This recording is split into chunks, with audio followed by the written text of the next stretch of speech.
Welcome to Belief, Being, and Beyond with your host, Granddaughter Crow. And hi, everybody. Granddaughter Crow here for yet another episode of a special series here on Belief, Being, and Beyond called Shadow Talk.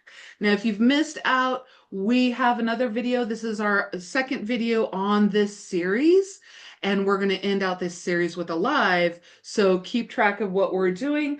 I am here with Stefani Michelle, the author of Chakras and Your Shadow Work, and I am Granddaughter Crow. Last episode, we talked about journey work.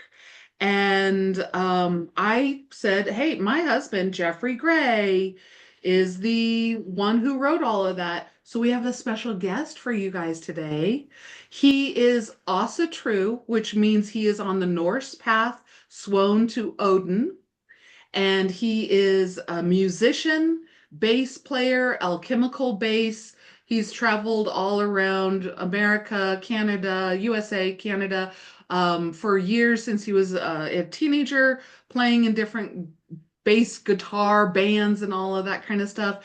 And now he is my beloved husband and co-author to my book, Shadows and Your Shaman. Please welcome Jeffrey Gray. This is my beloved husband, Jeffrey Gray. What an introduction, huh? Hey. That was amazing. Hello. I know. So this is really amazing. In this interview, in this episode, we're going to kind of give a little bit more personal stories so that you can relate a little bit more and or just hear our personal stories. So the first question that we're going to get into is how our own shadow work changed our lives, how my shadow work changed my life, how Stephanie's shadow work changed her life, and then we'll hand it over to Jeffrey Gray. So I'll just kick it off and say, in this question, I keep thinking about, well, when did I start doing shadow work? And the answer is, I don't know, but I do remember a very significant moment when it was probably 10 years ago. And it's the one that sticks out in my mind the most as actually doing shadow work, explicitly knowing it was shadow work. It was on Samhain, what other people call Halloween. And we were doing a ritual in our backyard, and I took the role of the high priestess.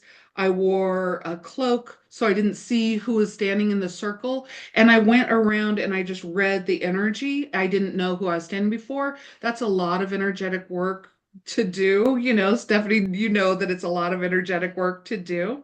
Absolutely. And so immediately I go upstairs into my bedroom and I kind of strip off all of that garb and the cloak, trying to reground and recenter. And this image showed up right in front of me. And it was dark. And I knew it was my shadow. And I said, why are you haunting me? You are such a mean bitch. What do you want from me? Go away. And you know what she said to me? Why do you treat me like this? Wow. I love you, and I have been your protector on multiple occasions. And in my mind's eye, I saw her protecting me when I got attacked when I was 17 in, an alleyway by a drunk guy with a knife. I got away. And I started seeing all of these other things. And she said, I'm the one that saved your life at least 5 times. So don't treat me like this. And I dramatically fell at her feet because I'm exhausted and it was overwhelming. And I embraced her as my protector. And she has been with me with a strong voice ever since. And it changed my life because I stopped running away from my internal protector, even though I think that maybe she was mean sometimes. And that wasn't the one that I should have been running away from. That was the one that embraced me and that she told me that she loved me and that was protecting me. and she's the side of me that I don't want to see because I was raised a good little Christian girl and I need to, be good and nice and smile and love and she's just like, "No, sometimes you got to be mean. It saves your life. Sometimes you've got to stand up, whether they see it as mean or not." And I was just like, so that's my initial story about how my own shadow work really changed my life because it changed my perspective as well as it changed not only my perspective about me, it helped me to embrace my whole self. I started feeling so much more comfortable. I stopped being afraid of myself and or, all of that kind of stuff. My cat, she's trying to get in and tell her story I about just screwed up when the she, camera, too. oh, hold on. Okay. Yeah, so that was my cat. She decided she wanted to join this lovely conversation and tell us how she owns her shadow and how it changed her life. I'm just Of kidding. course. I just kidding, little. So what do you guys think about that? I mean, it's pretty I think wild. that is, yeah, I actually think that is an incredible story and makes me realize what my shadow work actually is. The story that I had prepared today is not the story I'm about to tell you. But what you just shared, yeah, put so many puzzle pieces together for me. So I have a book, it's up in the shelf up there, that I wrote before chakras and shadow work, but it's self-published and it's called The Beast. And when I was little, from as early as I can remember, I had dreams of Satan. We'll call him in the beginning of my life, Satan. And he started off as a tree on fire, and he would send out these little fireballs running after me. And then the hellhounds were running after me. And they were nightmares. And I was, 3 years old, 5 years old, 10 years old, 15, 18, my whole life just dreaming of Satan. And so I wrote this book called The Beast. And in that time, I also had sexual trauma. And so, on a psychological perspective, it was like, oh, were the dreams because of that? Was that, where's that entanglement? And I wound up in a marriage that kind of mirrored the beast and the trauma. And so that first book is all about how I reinvented my trauma and I called him the beast. And then I had this third book and a half where I wrote letters from the beast and I self-published it again, but it was like in the midst of my untangling and there was poetry in it, but it's all, I think there's like 10 pages that repeat themselves. Like it's chaotic, that book, Letters from the Beast. But in that moment, in Letters from the Beast moment, I knew I was the beast, not him, not anyone else, but I was still in chaos. I was still in trauma cycles.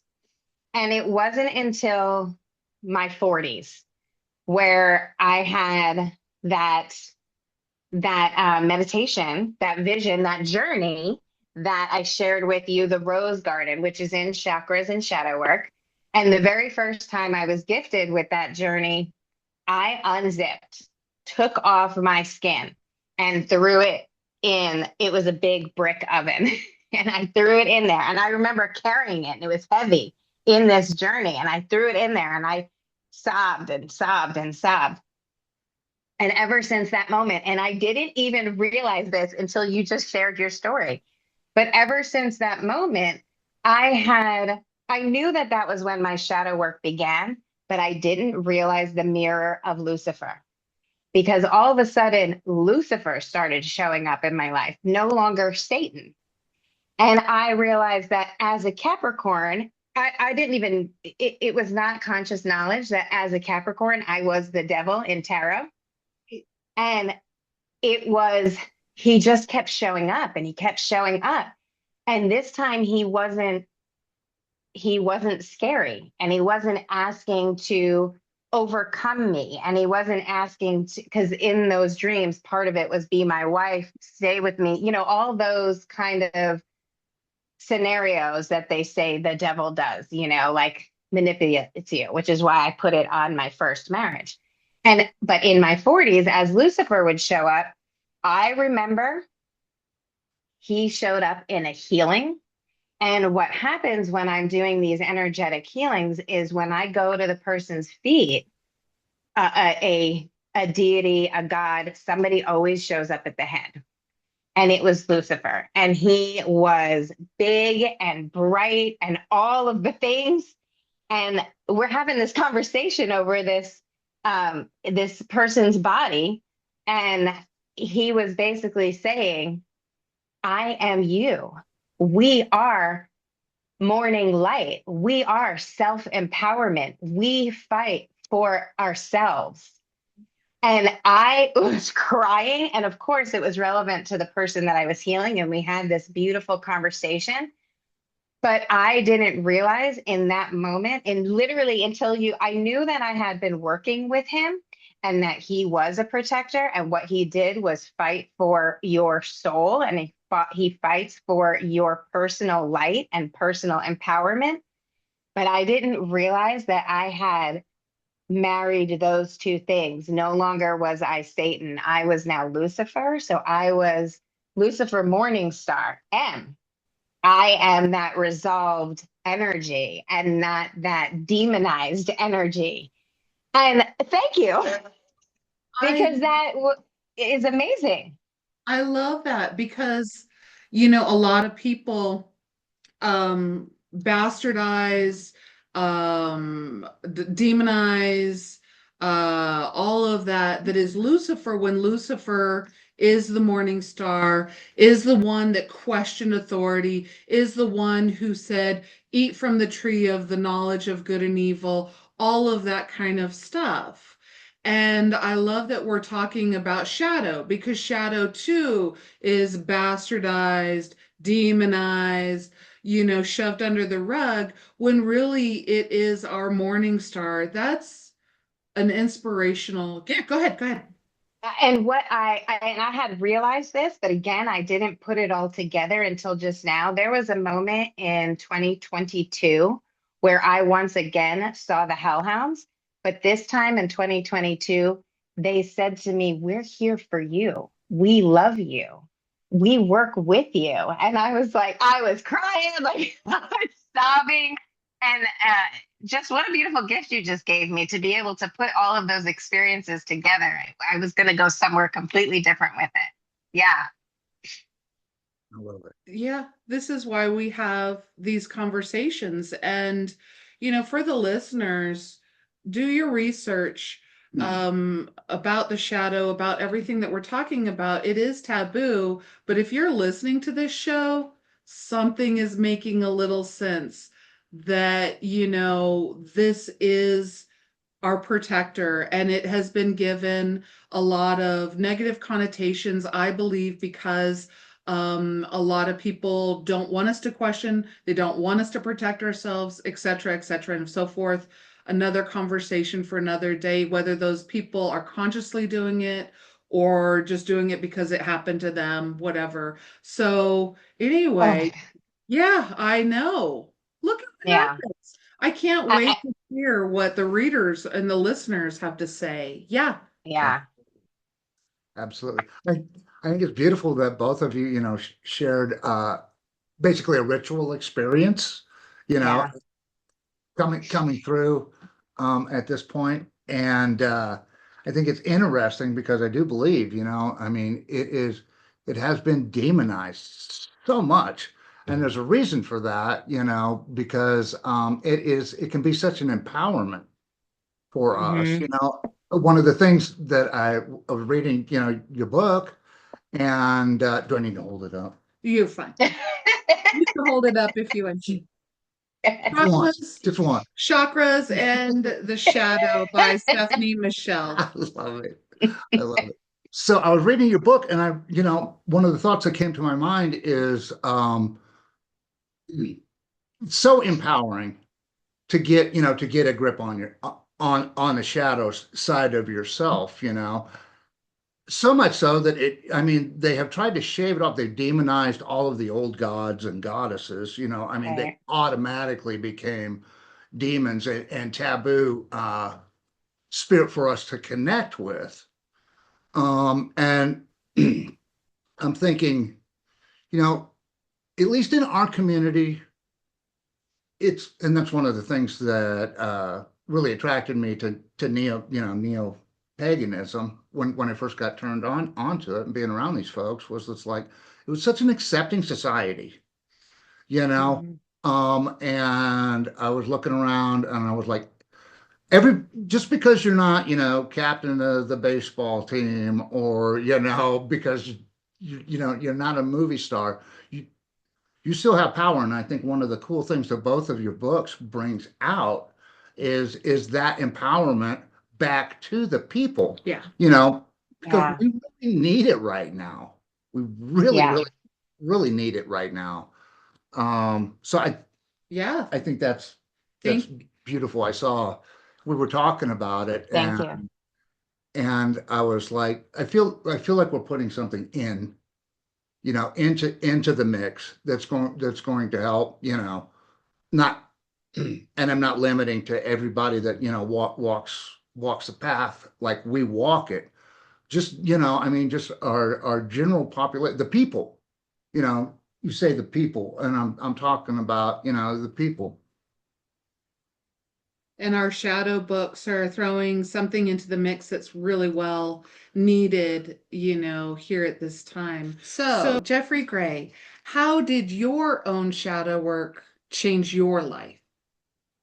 Okay, I think I embraced my shadow at a very young age. My folks moved around so much. I didn't go to one school for longer, I mean, from K to 12 for longer than a year and a half, right? We were always moving. Sometimes we moved back. I went to a high school out in Washington State. My freshman year, and sure shit, I have to go back my senior year. That's a big gap, especially for that Yeah. age that you're in.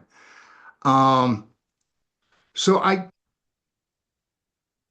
really embraced the dark, through the music. I mean, it was all, one of in the early, it was Black Sabbath and all of that stuff, black t-shirts and it was really an empowerment for me because I was, I knew that I wasn't going to be with these folks for very long.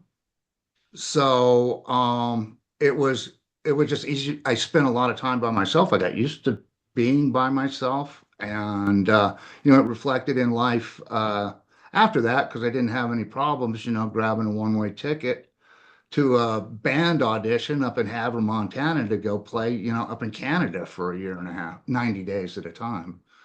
Um, so yeah, it's always been an empowerment to me. I'm pretty good about calling myself out on my own shit, you know. I know, I mean, it's not like I go to sleep every night like, ah, I don't, I mean, there's things that I don't know if I would go as far as regrets because you never know you know, what the path is going to, if I would have done this differently, you never know that shit seldom works out, the way you picture it going down in your head. So yeah, I would say, my shadow has always been a source of comfort, Wow. Mhm. a way to get away from, being the new kid. Because I mean, honestly, when I was going, through well, all the way through junior high, you're the new kid, you're gonna get in a fight. They always test you. They always test you. So it was, and then when the music came in, I was totally able to immerse myself in that. And it's just been really a source of empowerment for me. It was something that I could connect to, even to even through a personality traits, Mhm. for me. No, I think that I that's great. Yeah, go ahead, Stephanie. I have that song, and I'm gonna do a horrible job at saying it or singing it, but you know that song, Me and My Absolutely. Shadow. That's what comes across. And if you don't mind me saying, you are, you know what the ethereal heart is, the pink heart, not the green heart in the energy system. You have that pink aura shining through pewter, that very pretty, like silver almost color. You know that it's like, so you have this silver on top of this like bright pink shining out of you. Love it. Yeah. Yeah, I had to tell you. I hope No, you don't mind. that's cool. Thank you. Thank you. Yeah, Yeah. That's cool. what I find interesting about that story too is if a listener or somebody that picks up the book who has been in the unknown several times, maybe your parents were in the military and you had to move, you had to constantly test out different aspects of your personality. You could reinvent yourself each time. And I think that that's a lot of beauty.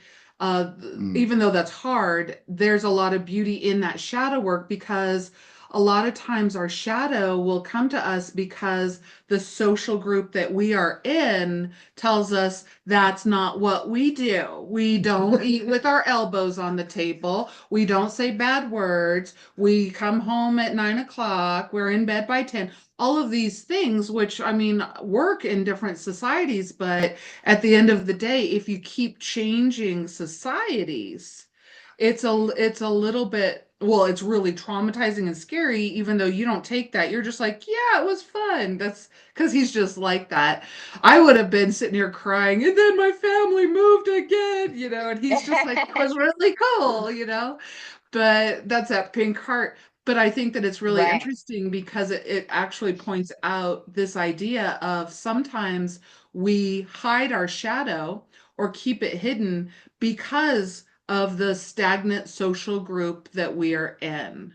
Mm. What do you guys think about that? I absolutely agree with that.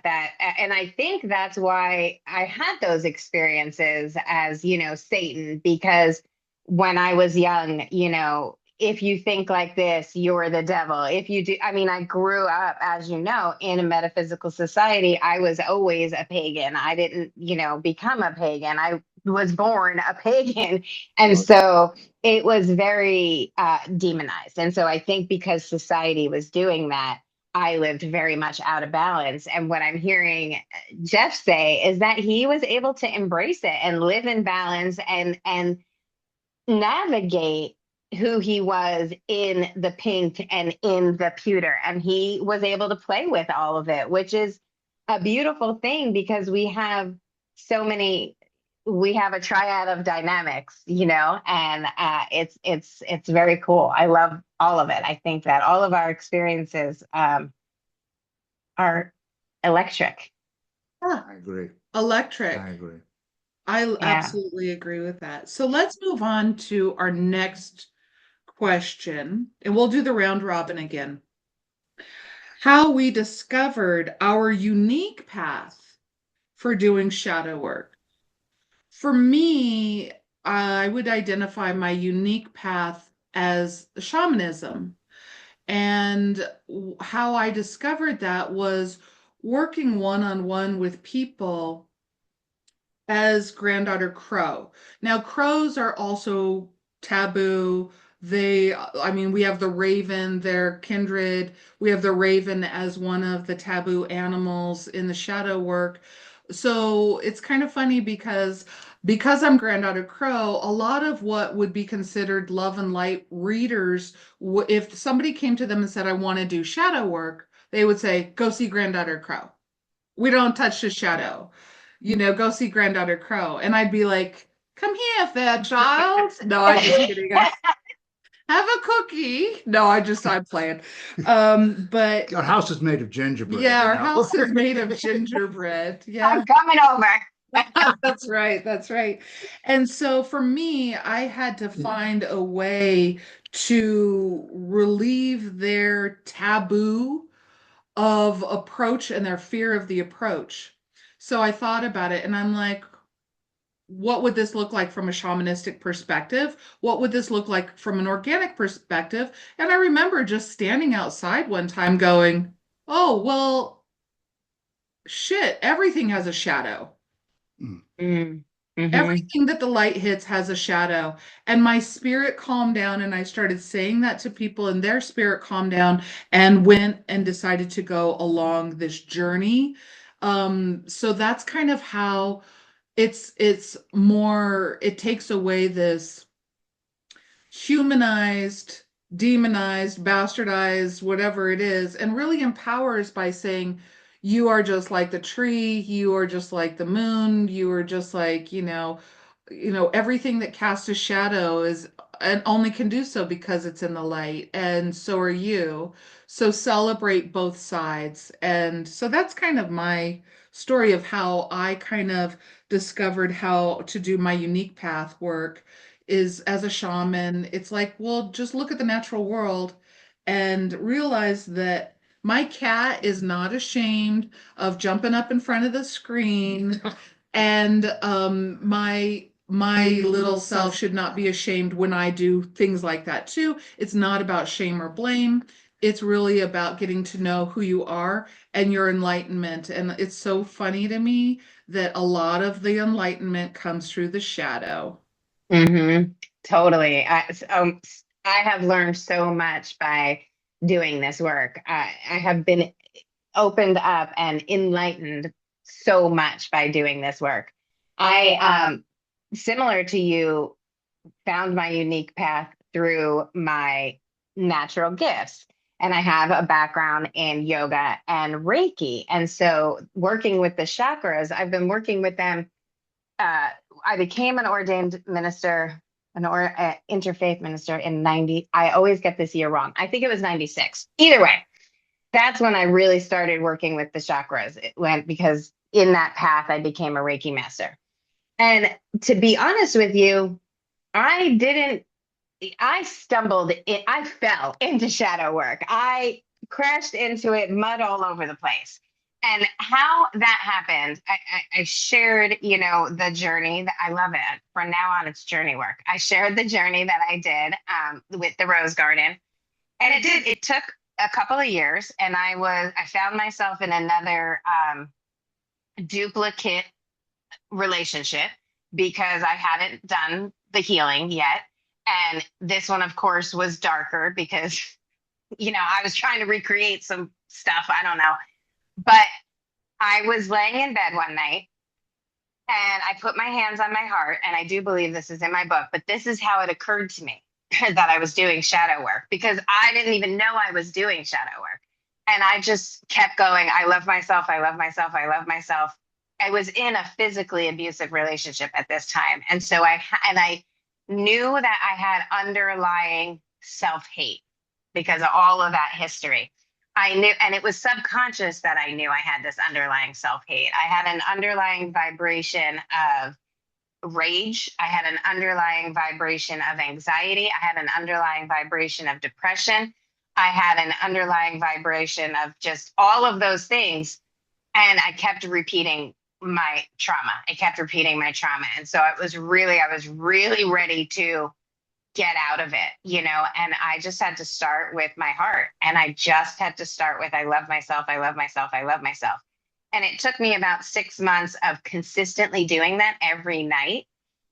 And what was happening, which I realized at the time, this is how I realized I was doing shadow work, is that all of the things that I hated about myself were like showing up the next day. They were, I was having situations where it was like, okay, the old you would be rageful about this. The old you would choose this. The old you would do this. And so every morning when I would wake up, I would have some experience that mirrored self-hatred. And I was given a chance to choose differently, which then translated into self-love. And it took 6 months of doing that consistently. And I remember it was Valentine's Day. Dude, self-love. Talk about self-love. It was a Valentine's Day. And he was in his rage and he was this close to my face. And he's like, I don't think I can do this anymore, as he did for 5 years, before he got physically violent. And I remember looking at him and I went, okay, get your stuff and leave. And that was the last time I saw him. And my whole world's turned around. And I literally said to my daughter, oh my God, on Friday, which was fucking Valentine's Day. I'm sorry, you might have to bleep that out. I just realized it. No, it's I good. said to her, Harley, this is the first time my nervous system is not rattling. I feel completely calm. And she said, because, her father, she goes, is that because of my dad, or is that because of the guy that I was after him? And I said, I think it's just because of everything. I think I'm good. My nervous system is good. It's not him or him or him. It's nobody. It's me. And yeah, it was I didn't even realize it was Valentine's Day. Oh, that's beautiful. That's I beautiful. absolutely love that because we are recording this really close to Valentine's Day. And that's just amazing with self-love and everything. Transformation too. Big time transformation, Yeah. reaffirmation, and free will to do you get to decide whether you're going to make a different choice. So I really kind of see the shadow as once again self-empowerment. Right. Right. Right. And I having those like self demons pop up every day and having to face them head on changed my world. 100% changed my world. Love that. I absolutely love that. That's what people need to do. That's what they need, they need to embrace that and not be afraid of it. Just, I mean, like we talk in these two shadow books, Yep. you got to embrace it. You're going to have to, if you want to change it, you got to face it and change it. Absolutely. Yeah. Yeah. Yeah. So, Jeffrey Gray, do you have an answer on how you discovered your own unique path of doing shadow work based on your story of always embracing it and can't remember when you didn't? Okay. As far as the path goes, walking the walk, if I'm going to talk the talk. I had when I got turned on to magic witches, got introduced to a witch's circle, my first witch at a coffee shop, right? Go figure. And a little independent coffee shop, and got turned on to the magic. And at that time, it was, the circle was a nice positive, um, do unto others as you would have them do unto you. The law of three, you only do the good magic, can't do anything bad. Um, I had set up some candles on my altar at the time. I got turned on to Enochian magic, right? That was the first thing I ever got turned on to, and there was the white pillar and the black pillar. Set them up, and it was like I'd light them occasionally, and I didn't think much of it.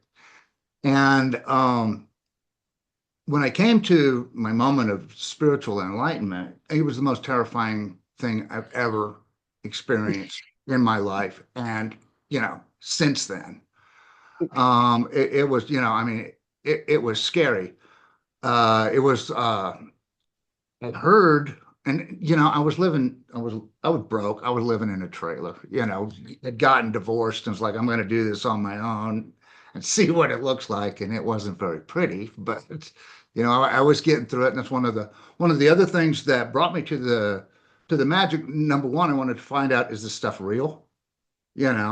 And number two, I mean, honestly, it's like I can afford to do this. Most of it is doing stuff on your own.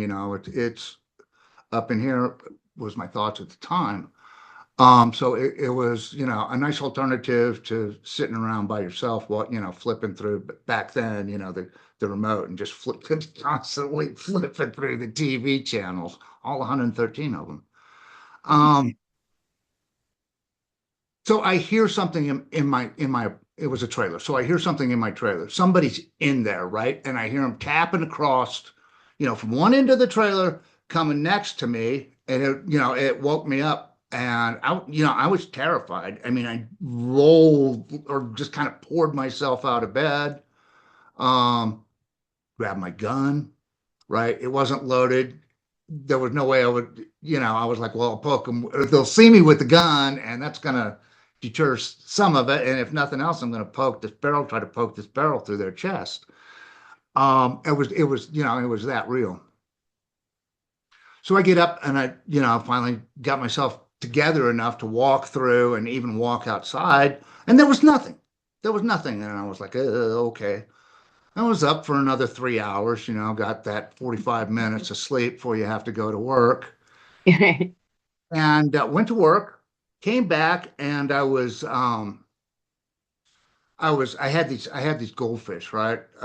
This fancy goldfish with big eyes and stuff. And I had them in a big tall tank. And I was clearing off the glass in that tank. And I saw the reflection of the altar in the glass of the tank. The time of day was just perfect. And I looked down below the altar, and the picture of myself playing bass, right?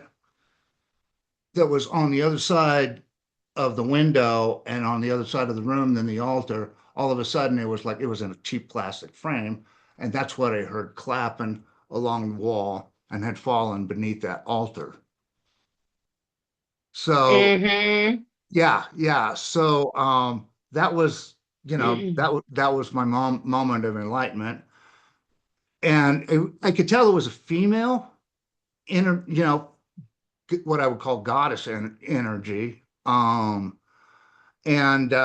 she started coming in my dreams, and it was, one of those things where you can't tell. You can feel your dreams, you can feel the concussions, you can feel somebody holding you down, you can feel somebody beating on the bed you're laying in, terrifying, these terrifying dreams that I'm having. I'm like, oh my God. And she was I feel that it was a bog goddess. She was always in the water, right? Or always to the point to where she had blonde hair, but it was green with algae. Mm. And yeah, that was how I came to it. So it was, I mean, it was very dark, right? Right off the bat with me. And then, I mean, after that, I think I saw my first rune, and I was like, oh, this is where I need to be. So it just kind of all fell into place Do with you know that putting those candles across from a reflective surface, you had created, you amplified it? That's why it came in so intense. You created a portal and amplified your intention. So you went, zhoo, zhoo, zhoo, zhoo. So that's why she was like, whoop, okay. okay, I okay, that love makes total sense. That As makes soon I saw as you because said there was I an saw you kind of brighten up when I mentioned the glass on the fish tank. I did not realize that. This yeah. explains a lot. It was intense, man. Yeah, it was intense. And huh, if it works, if that's the reflection, um, So candle work with a reflective surface, mirror or anything reflective, creates a portal. It amplifies your intention, good, bad, or otherwise. right, I So love you're opening a doorway by doing that. So right, you had such an intense experience because unbeknownst to you, you were opening a portal and saying, I'm ready, come on in. Thankfully, when you say the bog witch, essentially, when you were mentioning her, she was playing with you. Like she was fun and fine and just like I feel like I hope you don't mind me doing this. But as soon as you said it, I was like, oh, he had a Louisiana lifetime. He was just calling in his person from Louisiana. Like it was like immediate. Not which you would think maybe Scotland or somewhere up there, but it wasn't. It was Louisiana. wow, Yeah. I love it. I I see the alligator, like your spirit being with the alligator, like in love. I hate to say it that way, but absolutely, absolutely. I love that kind of stuff. He I does mean, reptile. when I was a kid, yeah, I was always in the water, always down at the creek, always at the pond, you know.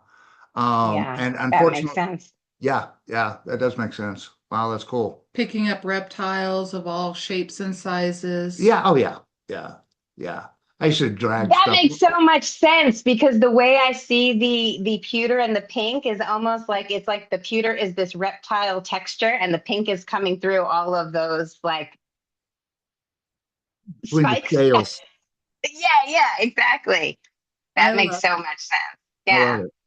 I love it. And so for our listeners, I want you guys to also consider that we have different but yet similar stories.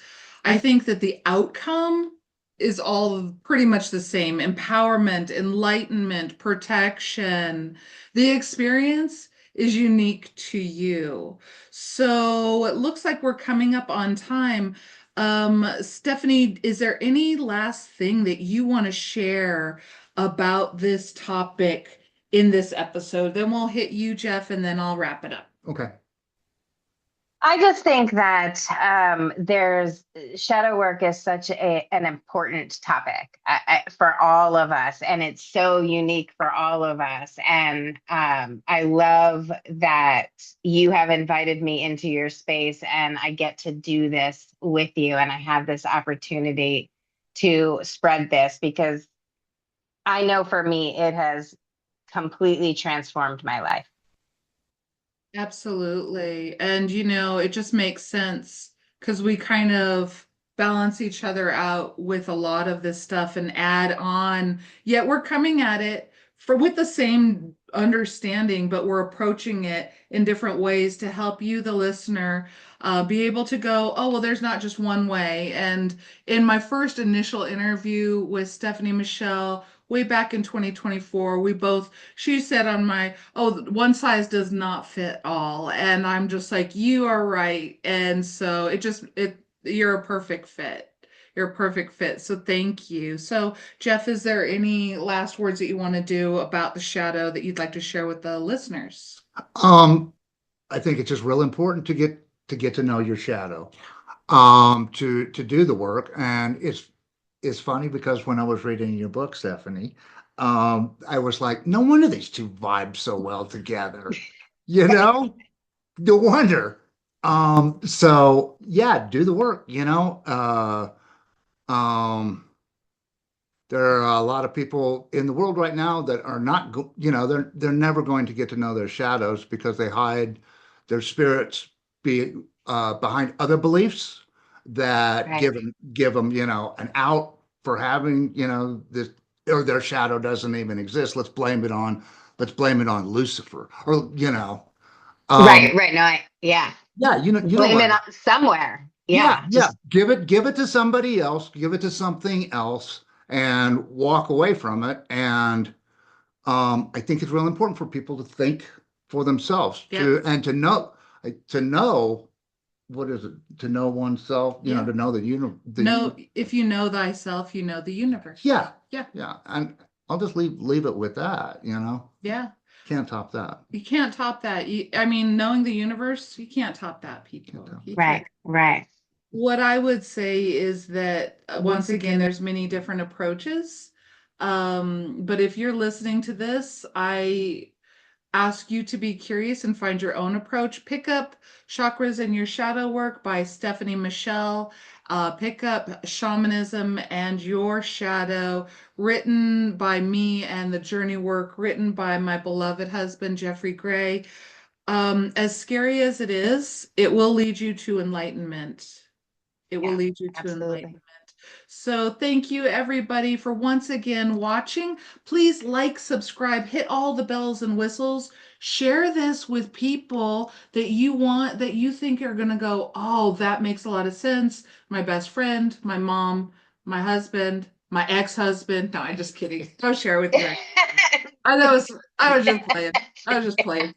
But anyway, if you are listening to this on a podcast, please scroll down. You can text the show. Yes, you can text the show. I won't know where you're at. I mean, I think I'll know the general area that you're in, but I won't know your name or your phone number, so you can stay anonymous, and or you can let me know who you are, and I would be happy to give you a shout out if you have any questions for any of us. We will be back next week with another episode of Shadow Talk on Belief, Being, and Beyond. Until then, love ya and see you on the flippity flip.